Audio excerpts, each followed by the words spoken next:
warahmatullahi wabarakatuh.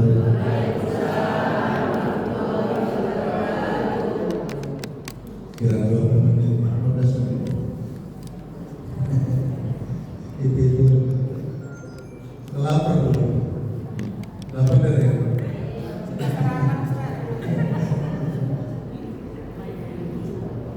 Bismillahirrahmanirrahim.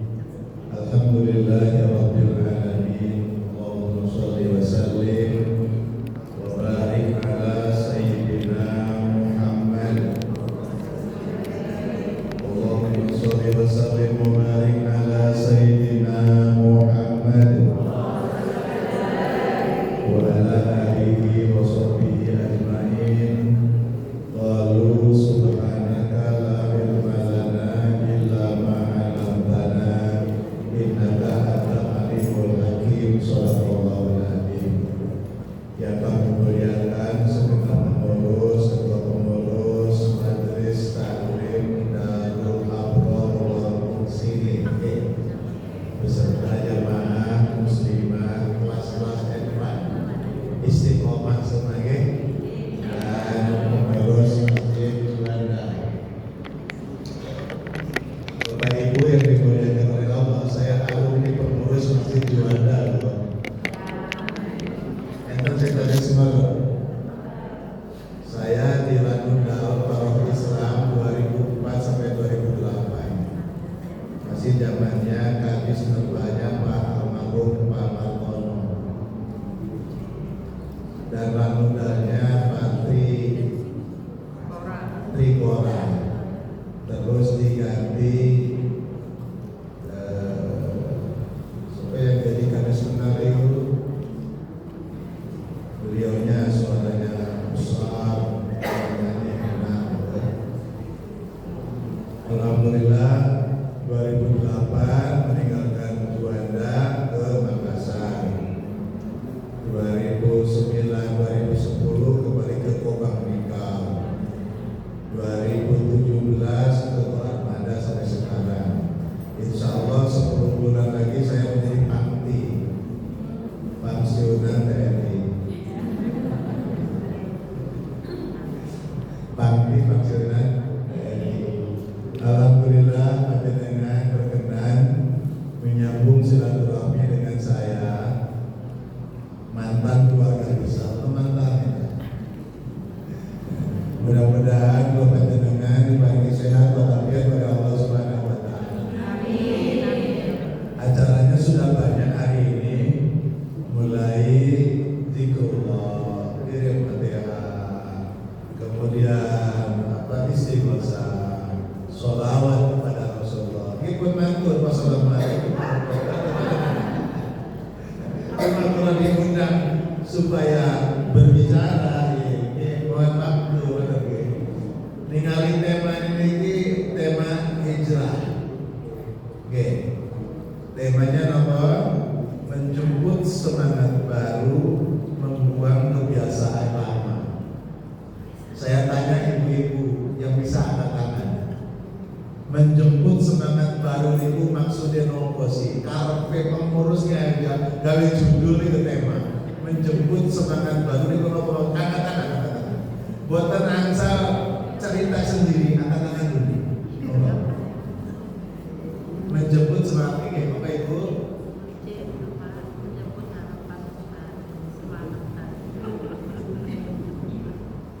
Suami baru. Ada dulu ya, udah nyampe ya. Ini asli tak kasih masukan nanti ke dinas. Soundnya tidak bagus. Jadi soundnya itu melambai-lambai. Gitu ya. Jelas didengar kalau Tuhan bicara nih. Kedengaran Pak Ustaz jelas.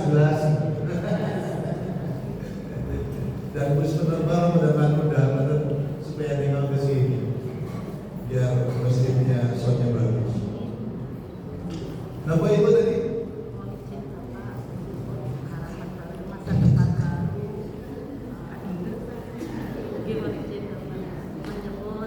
rezeki baru, harapan baru, tambah istiqomah, tambah tawakal,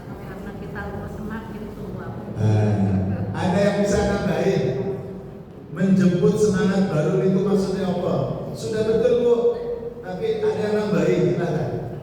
Di belakang ada?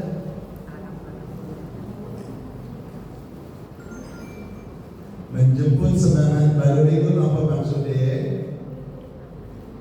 Mau nggak Bu? Saya tambahin loh berhadiah yang mestinya mau.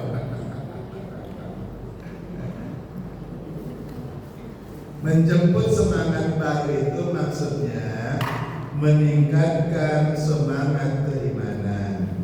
Semangat baru ada semangat keimanan, ada semangat ketakwaan, semangat ibadah, semangat akhlak mulia, semangat untuk makin sungguh-sungguh ibadahnya kepada Allah Subhanahu wa Ta'ala. Gitu. Semangat menjemput rezeki Allah, bekal tangan kepada Allah Subhanahu wa Ta'ala. Maka Nabi Daud hendaknya hari ini bisa lebih baik dari hari kemarin, esok bisa lebih baik dari hari ini. Lalu ditanya, siapa manusia yang terbaik itu? Manusia yang bermanfaat, manusia yang diberikan panjang umur, lalu amalnya baik. Panjang umur, amalnya apik. Tambah panjang umur, tambah taat dengan Allah. Panjang umur, tambah sregep ibadah dengan Allah. Tambah umur, tambah zikirnya, tambah kebaikannya kepada Allah Subhanahu wa Ta'ala. Itu manusia terbaik. Kenapa? Dia memberi manfaat. Terus ada manusia paling buruk, wa syarrun nas man tala umruhu wa sa'a amaluhu. Orang yang paling buruk itu kata Nabi yang umurnya panjang tapi tidak punya bekal amal soleh, bekal amal salah. Itu gak semakin dekat kepada Allah yang dekat dengan kuburan, tapi justru semakin jauh dari Gusti Allah. Nah, panjenengan hadir dalam majelis taklim seperti ini termasuk bab kemuliaan. Bab kemuliaan dari Allah Subhanahu wa Ta'ala. Itu menjemput semangat baru. Sekarang meninggalkan atau membuang kebiasaan lama. Apa maksudnya? Katakan. Membuang kebiasaan lama, bukan membuang pacar lama loh. Membuang kebiasaan lama katakan Anda tahu. Kebiasaan yang tidak baik, Ustaz. Ya, ibu belakang.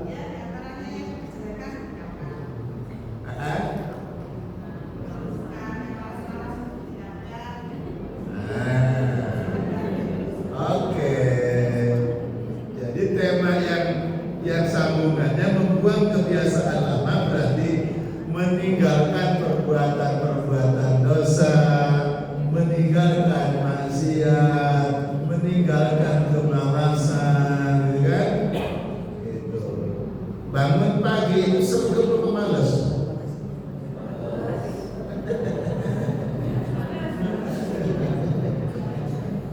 Biasanya nih ke rumah aja maghrib lagi poli dan Maria apa terus nopol ini. Sebentar lagi Agustusan loh. Sebentar lagi Agustusan pasti gak layu. Allahu Akbar, Allahu Akbar. Saya ning lapangan. Guru mari. Ya paling lumayan saya mandek, saya mandek terus saya ajar. Biar iklan, mana yang lewat. Jadi meninggalkan kebiasaan buruk, gitu kan? Meninggalkan perilaku yang tidak baik, meninggalkan hal-hal yang melalaikan kepada Gusti Allah. Itu meninggalkan kebiasaan lama. Jadi temanya tentang hijrah. Oleh karena itu kita berbicara tentang kesempatan.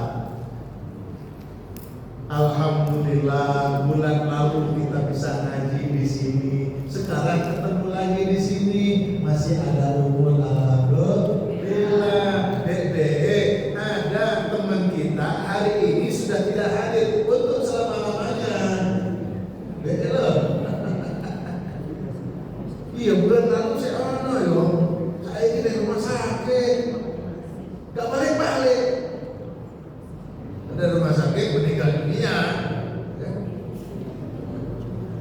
Jadi mengenai kehidupan ini, alhamdulillah. Jadi zaman ini alhamdulillah sergap sedoyo. Jam 7:30 sudah hadir ya. Sekarang jam 10 kurang 8 menit. Terus ngawasi lagi jam pintar. Jam rolas tinggal boleh. Saya coba. Syekh Ibnu Athaillah As-Sakandari berdaun. Beliau menyampaikan pesan-pesan yang indah. Man faragha. Jadi beliau menyampaikan kepada kita semua tentang manusia yang diberikan umur oleh Allah Subhanahu wa taala. Man qaraba faragha umrihi. Siapa orang yang sadar kalau jatah hidupnya itu mau habis. Nanti apa jenengan ada kesempatan merenung, entah selesai sholat, entah mau tidur, jenengan merenung. Jangan-jangan hari ini hariku yang terakhir ya. Pernah nggak? Kayak kok enggak? Jadi mau tidur tuh merenung, introspeksi, jangan-jangan malam ini malam terakhir bagi kita. Tapi guyuh-guyuh, nyanyiannya itu guyuh-guyuh, iya. Malam ini, jadi malam ini terakhir bagi kita, tapi seneng. Ulama besar waliullah Syekh Ibnu Athaillah As-Sakandari dawuh, siapa orang yang sadar kalau jatah hidupnya hampir habis, jangan-jangan malam terakhir. Kalau dia sadar malam ini malam terakhir, sesok wis gak urip meneh, sesok wis gak iso ibadah meneh, sesok sudah terakhir gak bisa ibadah lagi, maka kata beliau, kalau jatah hidupnya hampir habis, apa yang dilakukan? Wa yazidu ayastadrika ma fatahu wa yazkur bil azkari jami'ah, maka dia akan berupaya mengganti amalan-amalan yang pernah ditinggalkan di masa yang lalu. Ibu-ibu sholat 5 waktu sudah lengkap ya? Alhamdulillah, tapi pasti ibu sebulan gak lengkap ya? Bapak-bapak dalam gak? Bagaimana ibu-ibu? Ibu-ibu orang rasanya lagi Pak Ustaz, lagi lagi haid, lagi menstruasi. Lagi bapak-bapak lagi Pak Ustaz, no, mensres. Jadi ibu-ibu ini dapat gratis dari Gusti Allah. Kalau haid itu tidak wajib diqadha. Gratis saja itu. Alhamdulillah. Nah, itu lagi sering menjelaskan tentang mengqadha puasa dan mengqadha sholat. Kan alhamdulillah ibu-ibu sholat yang lengkap itu mulai umur berapa? Bapak-bapak, lengkap sholat itu mulai umur berapa? Lengkap sholat, terus sholatnya berjamaah terus mulai umur berapa? Pun kita tahu. Karena sering-seringnya dilupa. Ya Allah, ya Rabbana. Sehingga ada orang yang dulu ketika masa muda Islam Pak Ustaz, tapi ke pergaulan Pak Ustaz, orang tahu sholat ya Pak Ustaz. Rasa ini kalau pengajian sadar Pak Ustaz, ternyata sholat itu wajib Pak Ustaz. Terus ya Allah, ya stop batan Allah. Terus jagaan sholat 5 waktumu, reksanan, istiqomah, jangan kau tinggalkan kecuali ada udur kayak ibu-ibu. Semangatnya ibu-ibu wayai menstruasi haram sholat.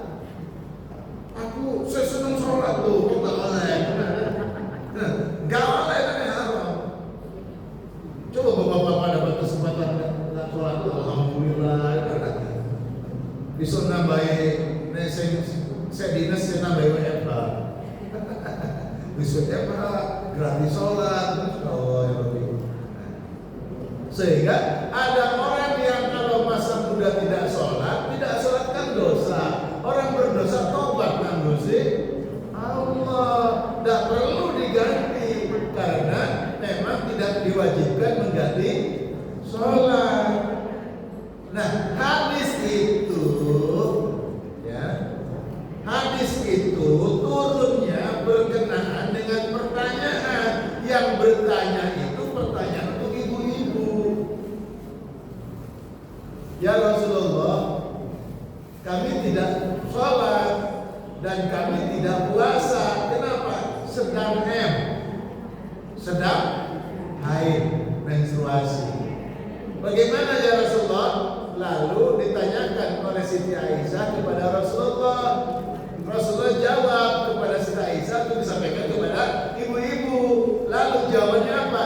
Nu'maru biqada'is shaum wa la nu'maru biqada'is shalah. Kami ini kaum yang diperintahkan mengqadha puasa, tidak mengqadha salat. Itu untuk ibu-ibu. Dan untuk bapak-bapak mengqadha salat dan mengqadha puasa. Nah, kenapa kok begitu? Masya Allah, Nabi itu di hadapan sahabat, wahai sahabatku, panjenengan gak ada hutang. Coba yang tidak punya hutang. Hutang berbohong lo. Hutang bank, hutang beri atau hutang mandiri. Perlu punya hutang itu. Sebab orang yang punya hutang itu insya Allah umurnya panjang.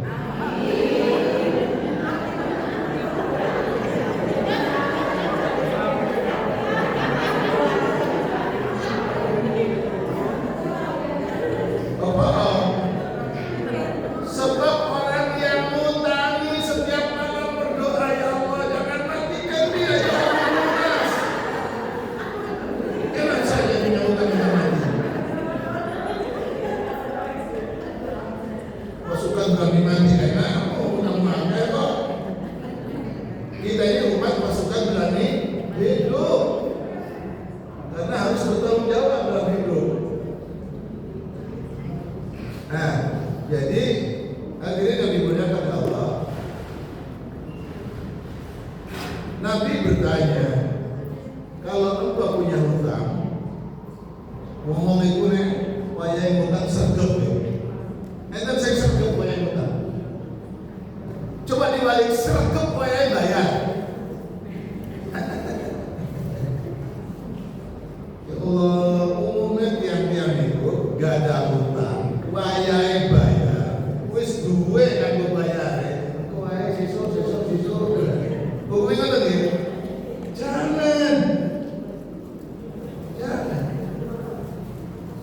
Maka Nabi mengingatkan wahai para sahabat, jika kalian punya hutang, lalu sudah punya untuk membayarnya, apa yang akan kau lakukan? Sahabat menjawab, ya Rasulullah, saya akan segera membayar hutang-hutang saya. Lalu Nabi setelah itu menyampaikan, begitupun hutang-hutangmu kepada Allah Subhanahu wa Ta'ala. Apa hutangnya? Kewajiban-kewajiban yang tidak kau laksanakan. Jadi ya sholat itu kewajiban. Nek gak sholat berarti hutang. Sampean dua hutang nek aku belum sempat bayar, terus minta sepuro. Pak, minta maaf gak bisa hutang. Minta maaf, tapi hutang tetap loh. Enak aman jangan sepuro, minta maaf, hutangnya bebas. Deh. Saya kurang maksud. Jadi bapak-bapak niku misalkan masa lalu boten sholat, ibu-ibu boten wayahe menstruasi, boten sholat, niku wajib dipodo. Loh, saya boten niku do sholat niku sing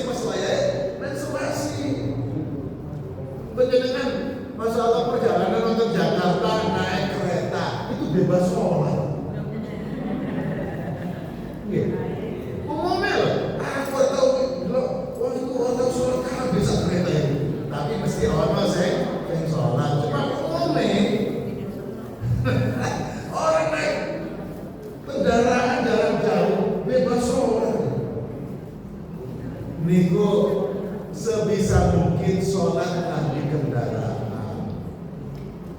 Nek misalkan gak iso belas, ya memang di foto abe. Jangan ya Allah, mohon maaf ya Allah, gak sholat ya Allah, tobat Gusti aku Gusti, tapi gak sholat kan ya. Dia pondok harus sampai dia utangin aku, Pak minta maaf Pak, utang saya gimana Pak? Ya sama apa? Utangmu tetap. Terus minta maaf sama utangnya bebas itu. Nah, dakwah Syekh Ibnu Athaillah, kalau engkau sadar jatah hidupmu ini sudah dekat, segera bersalaman dengan malaikat Israel, ya, maka dia akan bersegera menutup kekurangan-kekurangan di masa yang lalu. Nah, hutang poso 2000 kemarin 2026 sudah pada nyaur itu. Biasanya tadi kok wis sabar lagi kalian kurang seminggu 2 minggu lu aku berhutang utangnya biar rolas, nah itu kurang seminggu dikasih 11 bulan ya oh 11 bulan ya Allah, jangan ditunda-tunda, jangan diundur-undur, mumpung diparingi kesempatan, diparingi sehat, ayo tutupi, ayo bayaro kekurangan-kekurangan amal ibadah kita yang telah lalu, lalu memperbanyak zikir dan amal soleh yang banyak. Nah, kita ini diberikan pertanyaan ini. Siapa yang bisa jawab? Tadi sudah 2 orang yang jawab. Sekarang pertanyaan ketiga. Mengapa Allah masih berkenan kita diberi hidup? Ada yang bisa jawab? Bapak-bapak boleh kan? Ibu-ibu aja lah. Ibu tahu kenapa Allah masih berkenan kita diberi hidup hari ini? Apa kira-kira maunya Allah? 1, 2, 3. Nah, silakan. Terus? Memberi kesempatan untuk baik lagi. Nah, satu lagi. Beribadah. Ya, memberi kesempatan kita untuk bertobat, memberi kesempatan kita untuk menambah amal soleh, memberi kesempatan kita untuk terus menjadi pribadi yang bermanfaat. Ya Allah berikan yang hidup ini. Allah maha baik kok. Allah maha baik. Allah memberi sesuai yang kita butuhkan dan Allah tidak memberi kita sesuai dengan apa yang kita minta. Jangan ibu minta ya Allah besok mudah-mudahan hidup itu berat. Kok masih hidup? Berarti Allah tidak memberi sesuai dengan apa yang kita minta. Allah memberi yang kita butuhkan. Walaupun kita nggak doa, nggak minta, Allah beri kita. Maha baiknya Allah. Coba kalau Allah memberi sesuai dengan yang kita minta, sudah lama kita mati. Maha baiknya Allah. Jadi Syekh Ibnu Athaillah As-Sakandari, orang yang sadar kalau orang itu jatah hidupnya itu tinggal sebentar lagi. Memang boleh kalau kita ini anak-anak umur panjang boleh, ya. Boleh, cuma gini loh, kalau sedang bekerja ingat mati, nggak kerja nanti. Harus proporsional. Kata Rasulullah, "I'mal di dunia ka'annaka ta'isu abada." Engkau punya perencanaan yang baik untuk duniamu. Sesok masa opo, sesok belanja di mana, duitnya kan opo, masih panjang. Besok kira-kira target pencapaian bisnisnya apa? Pikirkan terus, boleh. Tapi kata Rasulullah, "Wa'mal akhiratika ka'annaka tamutu goda." Tapi harus seimbang. Dunia serasa masih panjang, silakan. Tapi jangan lupa untuk bekal akhiratmu seolah-olah mati esok. Ada keseimbangan. Lalu Syekh Ibnu Athaillah dahulu, siapa orang yang melakukan amal kebaikan, amal soleh sepanjang hidupnya, lalu dia pernah bersolawat 1 kali saja untuk Rasulullah, sepanjang hidupnya amal soleh, pernah bersolawat satu kali saja, ini permisalan, tidak mungkin kok cuma satu kali. Sholat juga itu solawat. Maka orang yang tidak pernah sholat tidak pernah solawat. Ya. Jadi sepanjang hidupnya melakukan amal soleh dan pernah bersolawat satu kali, dawuh Syekh Ibnu Athaillah, kalau ditimbang pahala kebaikannya, berat timbangan pahalanya, satu sholawat itu lebih berat timbangannya daripada amal soleh sepanjang hidupnya. Allahumma sholli ala Muhammad. Pertinggiannya ini tumpul.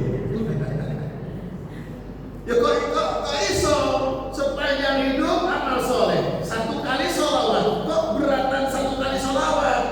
Padahal amal solehnya sepanjang hidup, kok bisa?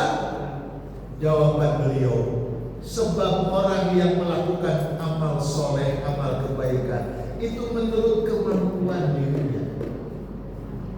Dia sholat, dia ngaji, puasa Ramadan, berbagi amal soleh sekemampuannya, dan dia belum bisa memastikan apakah amalannya diterima oleh Allah atau tidak.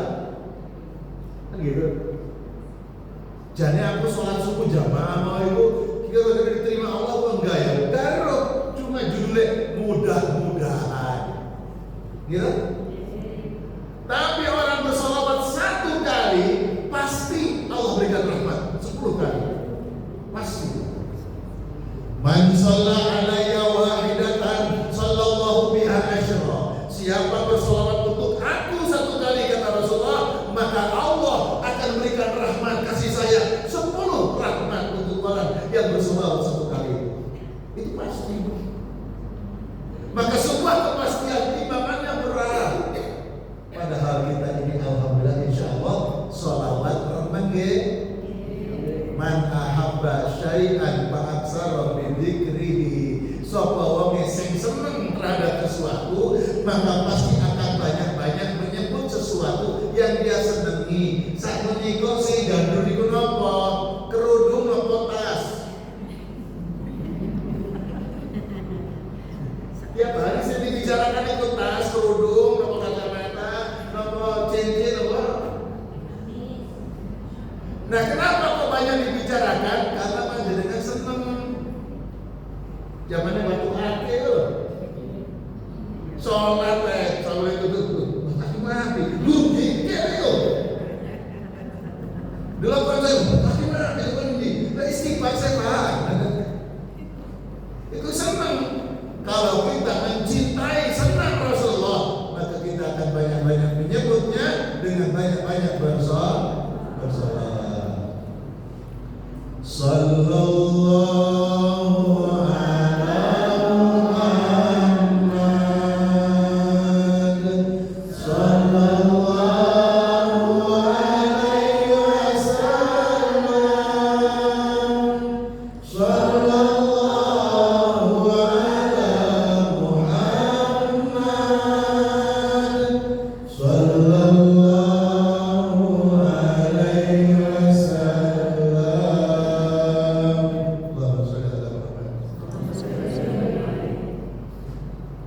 Jadi dawuhan Syekh, orang yang membaca sholawat kan sesuai namanya, innallaha wa malaikatahu yusholluna 'alan nabi. Allah bersolawat untuk Nabi Muhammad, lalu malaikat bersolawat untuk Nabi Muhammad. Dijelaskan kalau Allah bersolawat berarti Allah memberikan rahmatnya, Allah mencintai Rasulullah. Kalau malaikat bersolawat maknanya malaikat memohonkan istighfar terus-menerus kepada Allah Subhanahu wa taala. Maka kalau orang mukmin bersolawat kepada Rasulullah, maka dua-duanya dimohonkan ke Allah. Ya Allah, panjenengan limpahkan rahmat ya Allah. Semoga Engkau menjadikan aku dijadikan hamba yang Kau cintai, dan semoga ya Allah dosa-dosa kami Kau ampuni. Orang bersolawat. Makanya timbangannya jadi berat. Insyaallah. Bapak Ibu yang dimuliakan oleh Allah, maka di sisa umur kita ini sisa kan? Sisa 6 aja sisa kalau kayak pulau ini sisa. Ya Allah, maka sibuk-sibuklah melakukan sesuatu. Kumpulkan apa yang patut kita kumpulkan, namun pastikan sesuatu yang kita kumpulkan, sesuatu yang kita sibukkan, sesuatu yang pasti dibawa ke akhirat. Allahumma sholli ala Muhammad. Bagaimana caranya? Selalu motivasikan, selalu niatkan segala apa yang kula panjenengan lakukan, niat semata-mata karena Allah Subhanahu wa taala. Ya Allah, kula bidanaos Gusti untuk memenuhi kewajiban perintah Rasulullah datang ke majelis ilmu. Majelis ilmu itu niki mahal saja nih. Nggih. Asli loh. Panjenengan tapi panjenengan wonten tiang-tiang sing niku nggih. Napa frustasi. Timbangane nek omah suara peralus ning ae. Betul tak? Betul. Frustasi. Daripada waduh, nah ini mahal saudara. Ya Allah. Ini majelis kesukaan Rasulullah. 22 Juni mungkin jemaah juga ada yang haji 22 Juni kalau di Indonesia niku. Wonten Madinah Masjid Nabawi niku enten sing jenenge Raudhah. Raudhah niku enten hadis Nabi baiti wa mimbari raudhatun min riyadil jannah. Rumahku, rumah Nabi itu yang sekarang jadi kuburan. Kuburan Nabi di Madinah niku jejer enten Nabi Muhammad, enten Abu Bakar, enten Umar. Cuma jejer niku boten rata. Nabi paling depan, Abu Bakar agak mundur dikit, Nabi, Abu Bakar, Umar agak mundur lagi dikit. Jejernya itu tidak rata, tapi Nabi, kemudian Abu Bakar agak mundur, Umar agak mundur tiga. Itu berada di rumah Nabi yang sekarang jadi kuburan. Jarak rumahku dan mimbarku, mimbarnya sebelah teman kanan. Itu ada mimbar. Niku adalah ketamanan di antara taman-taman surga. Kurang menit ya? Iya. 2 menit ya? Kelamaan kan? Sampai tunggu Ustaz. Lah, waduh. Sebenarnya menyenangkan bulan apa nyiksa? Di antara taman-taman surga, panjenengan pengen neng Raudhah niku angel. Nek boten asline Gusti Allah semua merancang. Ada waktu-waktu untuk bisa ke sana. Dan sekarang menggunakan aplikasi namanya aplikasi Nusuk. Jenengan bisa ngeklik piyambak jam berapa mau ke jam berapa hari apa mau ke Raudhah. Nanti di situ muncul persetujuannya. Tapi kadang-kadang kalau rombongan sudah antri 2 jam bayar masuk, begitu neng Raudhah kita yang diusir. Roh, suruh keluar, suruh pergi. Padahal orang yang lama juga duduk-duduk itu nggak diusir. Ya segini aja nih. Secara prosedur, secara perencanaan, ini giliranku neng Raudhah. Orang-orang biasa sekarang itu petugasnya suruh keluar, bukan orang lama. Niku Raudhah sing wonten Masjid Nabawi. Tapi kita tetap tahu semua itu sudah berada di Lauhul Mahfuznya Gusti Allah. Ada perencanaan dari Allah. Wa mikiran yang menteni mau giliran ke Raudhah, sampai di sana diusir. Orang ini sudah tercatat sebab Allah punya mau. Jadi kalau kita lihat Allah tidak bakal kecewa dalam keadaan apapun. Tapi yang jadi orang sekarang Raudhah itu wajah kalau berurusan, kalau dijewet dulu. Jadi ditarik itu orang itu dijewet. Ya bikin pondok merah itu lah, dijewet juga. Coba aku kasih nasihat. Kasih nasihat. Ana wa ente nahnu min ummati Muhammad sallallahu alaihi wasallam. Kamu dan saya itu umat Nabi Muhammad. Tolong yang lembut. perlakukan Nabi yang lembut. Sebab Rasulullah itu orang yang sangat lembut. Tapi yang dia kasar, langsung diam.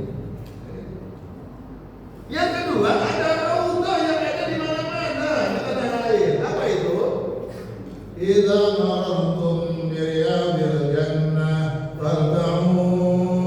Kata Nabi, siapa yang mendapati, menemukan, berjumpa taman-taman surga, raudhah, mampirlah di situ. Lalu para sahabat bertanya, loh, taman surga itu mangke wonten surga niku Gusti Allah, wonten swarga di akhirat. Tapi Nabi bicaranya hari ini, siapa yang menemukan, mendapati taman surga, raudhah, mampir, wa mariyadul jannah. Tanya sahabat, apa itu taman surga? Ya Rasulullah, Nabi jawab, hilaqud dzikir, kumpulannya orang-orang yang berzikir kepada Allah Subhanahu wa taala. Zikir deh, mau Al-Quran, mau sholawat, zikir deh, zikir. Istighosah itu zikir. Istighosah itu zikir khusus. Istighosah itu artinya doanya, zikirnya orang-orang yang butuh pertolongan Allah.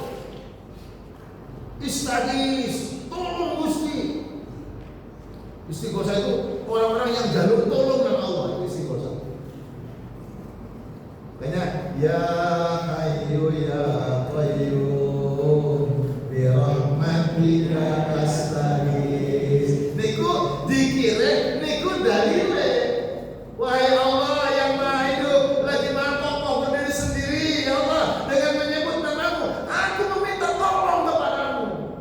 Nah, kan dijadikan zikir-zikir istighosah. Makanya istighosah bukan garo-garo. Kudu serius, karena itu zikir istimewa, zikir istimewa. Jadi jamaah yang dimuliakan ada raudhah, yaitu taman-taman surga, majlis zikir seperti ini. Majlis zikir apa? Rumah yang digunakan untuk berzikir, terutama masjid-masjid tempat berzikir. Orang sholat berjamaah itu zikir. Kumpulan berzikir. Maka siapa, sampai Nabi itu kan mendorong semangat, jika engkau tahu pahala yang ada pada sholat isya dan subuh berjamaah, maka orang-orang yang lumpuh sekalipun dia akan nyesot. Sekarang nggak mungkin nyesot tuh, tinggal panggil gerak. Oke. Sehingga alasan apa menyebabkan tidak datang ke masjid? Hadis itu saya lumpuh bisa berangkat supaya bisa ke masjid, karena pahalanya sangat besar. Sekarang berangkat mungkin batunya terbiasa nge-grab apa? Nge-grab lah, atau minta tolong, saudara tolong angkat saya bawa ke masjid, naik beca, tolong saya antarkan ke masjid. Nah, gitu. Kenapa? Ada pahala besar. Kenapa? Itu adalah raudhah yang ada di masjid-masjid kita.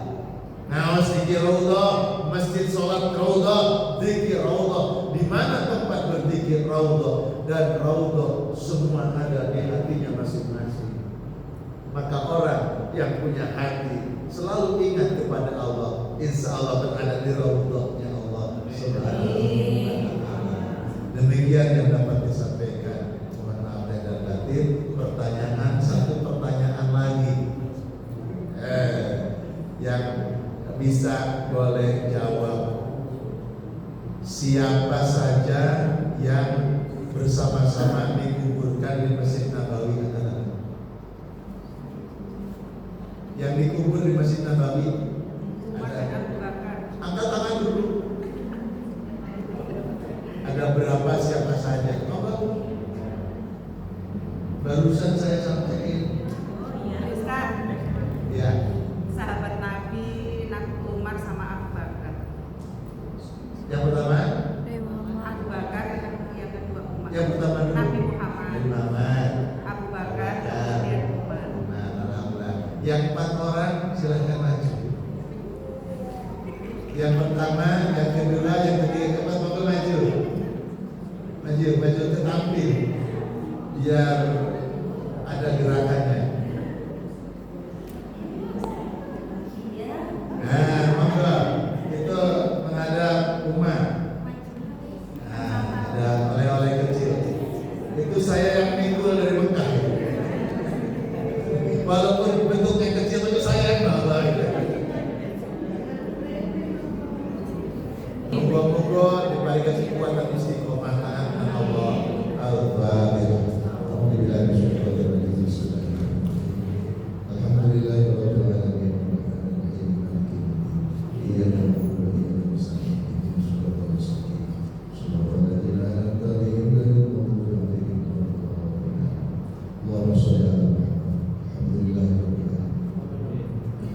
ya Allah, ya Allah, kami adalah hamba-Mu yang telah beriman kepada Rabbana innana amanna faghfir lana dzunubana wa qina adzabannar. Ya Allah, keimanan kami menjadi jalan ampunan dosa-dosa kami.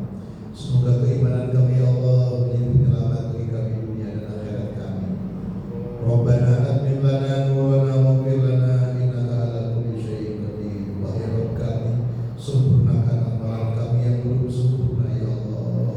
Sempurnakan amalan kami ya Allah, masih jauh dari sempurna ya Allah. Sesungguhnya Engkau Zat yang Maha menyempurnakan ya Allah. Anugerahi kami cahaya-Mu yang bisa menusuk di hati kami, sehingga benar-benar kami tergolong hamba-Mu ya Allah yang taat kepada-Mu. Rabbi auzi'ni an ashkura ni'mataka allati an'amta 'alayya wa 'ala walidayya wa an a'mala shalihan tardhahu wa aslih li fi dhurriyyati inni tubtu ilaika wa inni minal muslimin. Ya Allah ya Rabb kami, ampuni kedua orang tua, ampuni kami ya Allah dosa-dosa kami. Ampuni dosa kedua orang tua kami ya Allah. Ampuni dosa ayah ibu kami ya Allah. Ampuni dosanya orang mukmin mukminat, baik mereka bersih ataupun sudah wafat. Ya Rabb kami, anugerahi kami taufik dan hidayah, sehingga benar-benar kami tergolong hamba-Mu yang pandai bersyukur kepada-Mu ya Allah. Ya Rabb kami, jadikanlah kami golongan hamba-Mu yang gemar melakukan kesolehan, melakukan ketaatan, melakukan amal soleh yang Kau ridai. Ya Allah, baikkanlah jalan hidup kami ya Allah. Engkau baikkan pula jalan hidup anak-anak, cucu-cucu keturunan kami ya Allah. Baikkan pula nasibnya bangsa Indonesia. Ya Rabbana, terimalah taubat kami, berkahi sisa umur kami, berkahi ya Allah, berkahi pekerjaan kami, berkahi ya Allah rezeki kami, berkahi umur kami hingga saatnya pulang menghadap kepada-Mu. Engkau anugerahi kami ya Allah husnul khatimah. Rabbana atina fid dunya hasanah wa fil akhirati hasanah wa qina adzabannar. Walhamdulillahi rabbil alamin. Ya Nabi salam alaika, ya Rasul salam salam alaika, ya Habib salam alaika.